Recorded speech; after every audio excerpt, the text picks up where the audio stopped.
नमस्कार, इस बुलेटिन में आप सभी का स्वागत है। आपके साथ मैं हूं नीता सिंह और सुर्खियों के बाद सबसे पहले हम बात करेंगे संभाग के सबसे बड़े अस्पताल की, जो किस कदर बीमार है उसकी तस्वीरें हम आपको दिखाएंगे। यहां के हाल इतने बुरे हैं कि मरीज मौत के साए में अपना इलाज करवाते हैं। जरा रिपोर्ट देखिए।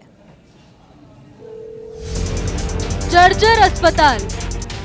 ये पुरानी बिल्डिंग है और इस बिल्डिंग के अंदर जो है मेंटेनेंस का काम हमारा बराबर चलता रहता है। चरमराती स्वास्थ्य व्यवस्थाएं। बहुत केयरफुल है, गवर्नमेंट बहुत केयरफुल है, हॉस्पिटल एडमिनिस्ट्रेशन बहुत केयरफुल है। खोखले दावे, खुलती पोल। बिल्डिंग्स बहुत पुरानी है, ये सही बात है। और जो इसमें लोहा लगा था उस वक्त, उसकी थिकनेस भी धीरे धीरे समय के साथ कम हो गई है। सोता प्रशासन, सोता विभाग। बीमार अस्पताल, बीमार मरीज। अस्पताल में मरीज को मर्ज का हल मिलने के बजाय उसे बीमारी परोसी जाए, उसे हर दिन हादसे के साए में रहना पड़े, तो आप क्या कहेंगे? क्योंकि एक ऐसा ही अस्पताल हम आपको दिखा रहे हैं। गौर से देख लीजिए इस अस्पताल। राजधानी के जिस सवाई मानसिंह अस्पताल पर मरीजों के जख्मों पर मरहम लगाने की जिम्मेदारी है, वो खुद बीमारी से त्रस्त है, खोखले सिस्टम से त्रस्त है। और स्वास्थ्य मंत्री रघु शर्मा बता रहे हैं, दीवारों की थिकनेस, बोल रहे हैं कैसा गिरता है दीवारों का प्लास्टर। बिल्डिंग्स बहुत पुरानी है, ये सही बात है। और जो इसमें लोहा लगा था उस वक्त, उसकी थिकनेस भी धीरे धीरे समय के साथ कम हो गई है। और जो प्लास्टर लगता है उसकी थिकनेस बहुत बड़ी होती है, वो उसको झेल नहीं पाता, गिरता है। इस अस्पताल की हालत इतनी खस्ता है कि यहाँ बिजली की लाइन खराब है, बिजली फिटिंग भी पुरानी है, भवन में हर दिन शॉर्ट सर्किट होते रहते हैं, 4500 मरीज हर समय भर्ती रहते हैं, ओपीडी के समय 10,000 मरीज और परिजन होते हैं, स्टाफ समेत 25,000 लोग अस्पताल में होते हैं। एसएमएस अस्पताल की इमारत 80 साल पुरानी है। सोचिए, जिस अस्पताल में हर रोज हजारों मरीज मौजूद रहते हैं, उस अस्पताल में जरा सा हादसा हो गया तो क्या होगा? यहाँ क्या वार्ड, क्या ऑपरेशन थिएटर और क्या आईसीयू, सबकी हालत खस्ता हो चुकी है। यहाँ तक कि 3DE वार्ड में प्लास्टर टूटकर गिर रहा है। ये पुरानी बिल्डिंग है और इस बिल्डिंग के अंदर जो है मेंटेनेंस का काम हमारा बराबर चलता रहता है। तो कुछ एरियाज जो हैं वो वीक है, उनको हमने डिपार्टमेंट से बात करके उन सबको रिपेयर करने के लिए कहा। नॉर्मल एजिंग प्रोसेस होता है। आज हमारा पर्सनल मकान भी होगा तो एज के साथ उसको कुछ इश्यूज होते हैं। और जहाँ फ्लो पॉपुलेशन इतना अधिक होता है, तो मैं सोचता हूँ कि इसको बहुत ही नॉर्मल तरीके से लेना चाहिए। हम लोग बहुत केयरफुल है, गवर्नमेंट बहुत केयरफुल है, हॉस्पिटल एडमिनिस्ट्रेशन बहुत केयरफुल है। अस्पताल अपनी बदहाली खुद बयां कर रहा है और मंत्री जी सुरक्षा के पुख्ता दावों का दम भर रहे हैं। अस्पताल की सेहत में सुधार होगा, इसके निर्देश दे दिए गए हैं। हमारे डिपार्टमेंट के लोगों को कहा है कि इनको पूरा आप एक बार देखो, इनका एस्टिमेट बनाओ और उन वार्डों को खाली रखो जहाँ मेंटेनेंस की ज़रूरत है। लेकिन किसी भी सूरत में, किसी भी वार्ड में इस तरह की घटनाओं से ना तो किसी को हताहत होने दिया जाएगा। मरुधरा का एसएमएस जितना बड़ा अस्पताल है, ये उतनी ही ज्यादा बीमारियों से त्रस्त है। इसकी मरम्मत को लेकर बजट तो मिलता है, लेकिन धरातल पर इसकी तस्वीर नील बटा सन्नाटा ही नजर आ रही है। प्रदेश के सबसे बड़े सवाई मानसिंह अस्पताल को बने हुए जितना अवधि हो चुकी है, उसको देखते हुए चिकित्सा मंत्री डॉक्टर रघु शर्मा और अस्पताल प्रशासन का यह कहना है कि अस्पताल में चूंकि लगातार मरम्मत की ज़रूरत है, उसको देखते हुए MNIT और PWD के इंजीनियर्स को यह कहा गया है कि यहाँ पर वे एक सर्वे का कार्य करें, ताकि उस सर्वे के कार्य के अनुसार यहाँ मरम्मत का कार्य जल्द से जल्द पूरा कराया जा सके। देखने वाली बात यह है कि जिस तरह से मंत्री और प्रशासन ने दावा किया है, वह कितना जल्दी यहाँ पूरा हो पाता है। कैमरा पर्सन बलबीर के साथ सचिन शर्मा, न्यूज़ 18 जयपुर। अपनी स्थिति देखी, कितनी खस्ता हाल हालत हो चुकी है इस प्रदेश के सबसे बड़े अस्पताल को। इस पर और ज्यादा चर्चा करने के लिए हम रुख करेंगे। हमारे वरिष्ठ सहयोगी सचिन हमारे साथ जुड़ चुके हैं। सचिन जी, बेहद चिंताजनक स्थिति है प्रदेश के सबसे बड़े अस्पताल के। हालांकि स्वास्थ्य मंत्री ने जब जो देखा है उसके बाद आश्वासन जरूर दिया है, लेकिन क्या लगता है कब तक इस स्थिति में सुधार होगा? मैंने पहले भी कहा था कि ये अस्पताल जो है प्रदेश का सबसे बड़ा अस्पताल है और इस पर न सिर्फ जयपुर, न सिर्फ प्रदेश, बल्कि पड़ोसी राज्यों की भी जिम्मेदारी इस अस्पताल पर है। यहाँ पर जिस तरह से एक वक्त में करीब 25,000 लोग इस अस्पताल में मौजूद रहते हैं, चाहे वो ओपीडी के रूप में हो, चाहे वो यहाँ पर इंडोर पेशेंट्स के रूप में हो, या फिर उनके जो परिजन है, यानी जो मरीज के परिजन है उनके रूप में हो, तो ऐसे में इतने बड़े अस्पताल की मेंटेनेंस जो है वो काफ़ी ज़रूरी है, क्योंकि 80 साल से ज़्यादा जो है इस बिल्डिंग को बने हुए हो गया है और आज़ादी के पहले की ये बिल्डिंग बनी हुई है। ऐसे में जबकि इसका जो चूना प्लास्टर जो है वो अब झड़ने लगा है और जिस तरह से खुद जो चिकित्सा मंत्री हैं उन्होंने जब यहाँ विजिट भी किया था तो उनका ये कहना था कि जो पुरानी जो छतें हैं उनमें खास करके जो लोहा लगा हुआ है, यानी जो इस्पात लगा हुआ है, इसमें सरिये जो लगे हुए हैं उसमें कहीं ना कहीं जंग आने लगी है और प्लास्टर की जो मोटी परत है वो अब झड़ने लगी है।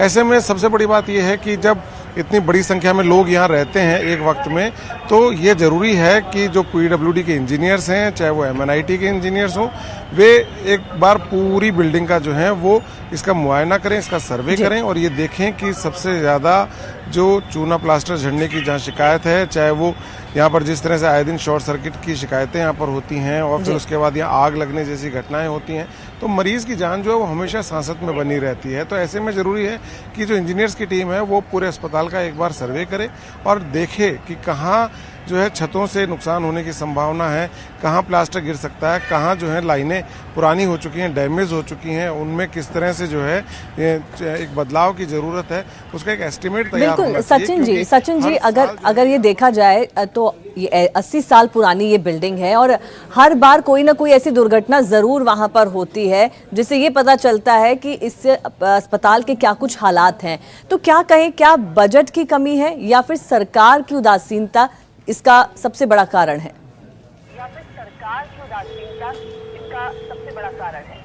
देखिए अनिता, ये एक बहुत अच्छा प्रश्न आपने पूछा है। बजट की कमी जो है वो वाकई इस अस्पताल के लिए बनी हुई है। एक बजट ही एक ऐसा मुद्दा है जो यहाँ पर हमेशा विवाद का विषय रहा है, क्योंकि अस्पताल प्रशासन का ये लगातार कहना है कि उन्हें जो बजट एलोकेशन होता है वो काफ़ी कम है।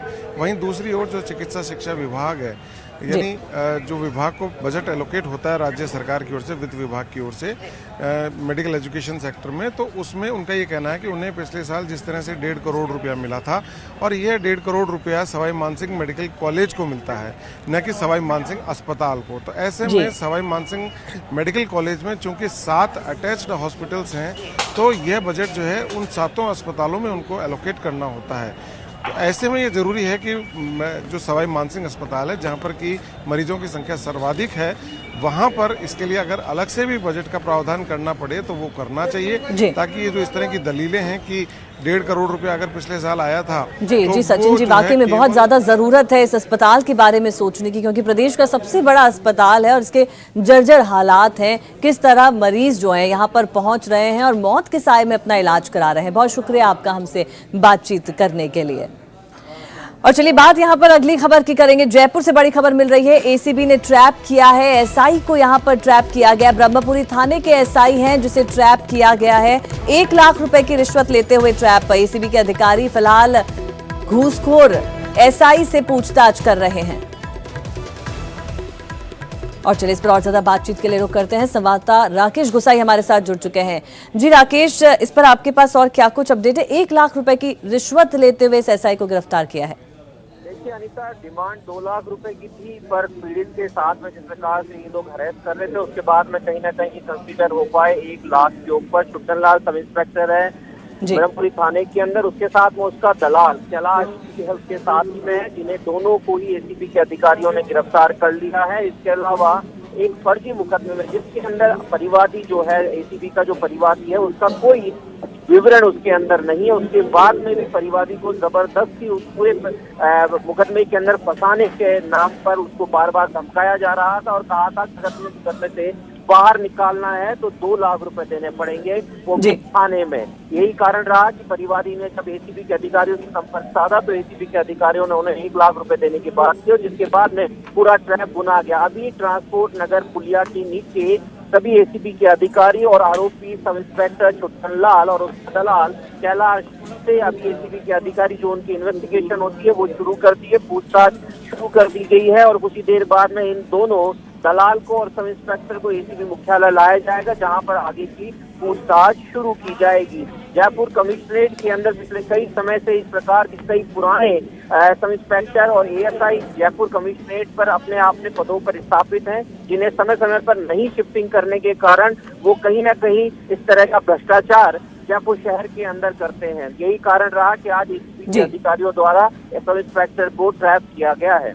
जी राकेश बहुत शुक्रिया आपका इस तमाम जानकारी के लिए। तो यहाँ पर एसआई को घूसखोर एसआई को रिश्वतखोर एसआई को यहाँ पर पकड़ा गया 1 लाख रुपए की रिश्वत लेते हुए।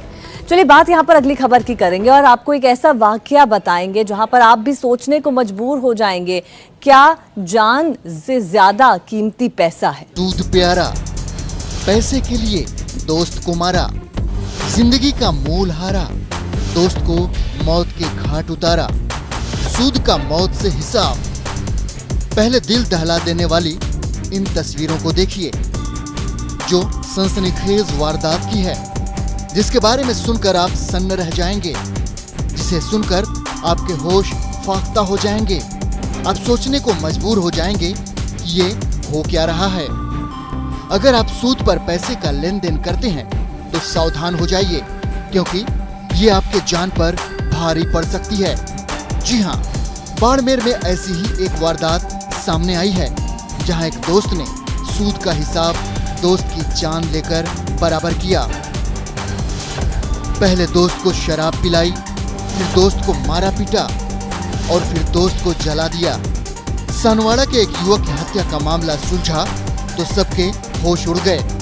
आरोपी कोई और नहीं बल्कि मृतक का दोस्त निकला, वो दोस्त जिसने सूद के पैसे मांगने पर अपने ही दोस्त की हत्या कर दी। जांच में खुलासा हुआ कि मृतक और आरोपी के बीच पैसों का लेन देन था। पैसों की लेन देन को लेकर दोनों के बीच विवाद हुआ। आरोपी ने अपने दोस्त वक्ताराम की हत्या की साजिश रची। पहले आरोपी वक्ताराम को अपने गांव लेकर गया और हत्या करने के बाद शव पिकअप में डालकर जला दिया। इस ब्याज के पैसे को लेकर कुछ दिन पहले कुछ झड़प या माथाफोड़ी कुछ इस तरह का इनके हुआ था, उसके थप्पड़ मार दी थी। तो उसने बदला लेने के लिए यहाँ स्टैंड से इसको किराए पर कर अब उसके गांव ले गया। एक साथी उसने साथ में ले गया, वहाँ ले जाके कर इसको शराब पिलाया और शराब पिलाकर पहले इसको मारपीट की, फिर उसको रात्रि में और मारपीट की। लेट नाइट इसकी वहीं पर मृत्यु हो गई। पुलिस ने मामले का 24 घंटे के अंदर खुलासा कर दिया है। साथ ही हत्या के मुख्य आरोपी अजीज खान उर्फ लालू और कत्ल में शामिल उसके दोस्त को भी गिरफ्तार कर लिया। इसमें जो 2 आदमी थे उनमें एक नामजद हो गया और दूसरा एक और है वो नाबालिग है, जिससे भी हम इसमें विधि अनुसार जो उसके कार्रवाई होगी वो करेंगे। पुलिस ने हत्या की इस गुत्थी को सुलझा तो लिया है, लेकिन इस पूरी वारदात ने एक सवाल भी खड़ा किया है। सवाल ये कि क्या पैसे के सामने जिंदगी का कोई मोल नहीं है? क्या सूद के लिए ऐसे संगीन जुर्म को अंजाम दिया जा सकता है? क्या सूद का हिसाब अपने दोस्त की मौत से किया जा सकता है? न्यूज़ 18 के लिए बाड़मेर से प्रेमदान की रिपोर्ट। क्या रफ्तार ज्यादा जरूरी है? क्या दुर्घटना से देर भली नहीं? ये सब सवाल इसलिए क्योंकि रफ्तार के चक्कर में पड़ के क्या हश्र होता है वो आप देखिए और उसके बाद शांत मन से सोचिए, रफ्तार जरूरी या जान। ये चौराहा खूनी है, ये चौराहा काल है, ये चौराहा जान लेता है। यहाँ रफ्तार साक्षात मौत है, यहाँ लापरवाही खून बहाती है, यहाँ स्पीड हवा में उड़ाती है, यहाँ भीषण टकराव होता है, यहाँ पल भर में जान जाती है। यहाँ काल के गाल में समा जाते हैं। यहाँ जान का जोखिम मत उठाओ। यहाँ कातिल रफ्तार पर लगाम दो। जयपुर के खूनी चौराहे पर सावधान। ये तस्वीरें विचलित कर सकती हैं। ये तस्वीरें रोंगटे खड़े कर देती हैं। ये तस्वीरें कलेजा कंपा देती हैं। ये तस्वीरें चीख निकाल देती हैं। जयपुर का ये चौराहा खूनी चौराहा बनता जा रहा है। यहाँ रफ्तार से जो गुजरा समझो काल को दावत दे बैठा। देखिए ये स्कूटी सवार रफ्तार से जा रहा है, लेकिन जैसे ही बीच चौराहे पर पहुंचा, इस बेकाबू ऑडी ने इस स्कूटी को जबरदस्त टक्कर मार दी। टक्कर लगते ही ये स्कूटी सवार हवा में उछला, 5-6 बार हवा में गुलाटियां खाई और फिर दूर जाकर धड़ाम से सड़क पर आ गिरा। हादसे में कार का आगे का हिस्सा क्षतिग्रस्त हो गया, जबकि स्कूटी चकनाचूर हो गई। मेरे भतीजे का एक्सीडेंट हुआ है और उस समय उसको होश था अच्छी तरह। उसको एक नंबर याद रह गया हमारे पुराने मकान का, तो वहाँ उसने फ़ोन किया, तब हम लोगों को मालूम पड़ा। उसके पाँव में सब फ्रैक्चर है, मल्टीपल फ्रैक्चर हो गए दोनों पाँव में। हिप्स में फ्रैक्चर है, सिर के अंदर चोट आई है बहुत तगड़ी, चेस्ट के अंदर प्रॉब्लम है, सारी मतलब मल्टीपल प्रॉब्लम्स है। और डॉक्टर कहते हैं कि मतलब अभी बिल्कुल बहुत सीरियस कंडीशन है। पुलिस वाले जनरली क्या है, चालान काटने में व्यस्त रहते हैं। ट्रैफिक कंट्रोल के अंदर पुलिस वाले नहीं रहते वो उनको पुलिस वो मैंने देखा जोर बाजार में बुजुर्ग लोग भी जो है बड़ी मुश्किल से क्रॉस करते हैं। ट्रैफिक वाले साइड में जाके पुलिस वाले वो चालान ही काटते रहते हैं, जबकि पुलिस का कायदा होना चाहिए कि वो ट्रैफिक को कंट्रोल करे, बुजुर्गों की सहायता करे। घर वालों को इन्फॉर्मेशन मिल गई और पूरा परिवार इकट्ठा हो गया, वक्त पे ट्रीटमेंट मिल गया। लेकिन ट्रैफिक पुलिस वालों ने बहुत अति कर रखी है। आप सोचिए इतना बड़ा हादसा होने के बाद भी वो लोग नहीं संभल रहे, तो बेकार है। हर आदमी घबराने लग गया। जिसने भी ये दिल दहला देने वाला हादसा देखा, उसके होश उड़ गए। इससे पहले 16 जुलाई को भी इसी जगह ऐसे ही कार ने कहर बरपाया, जिसमें 2 लोगों की मौत हो गई थी। और अब एक बार फिर बेकाबू कार ने इसी चौराहे पर कहर बरपाया है।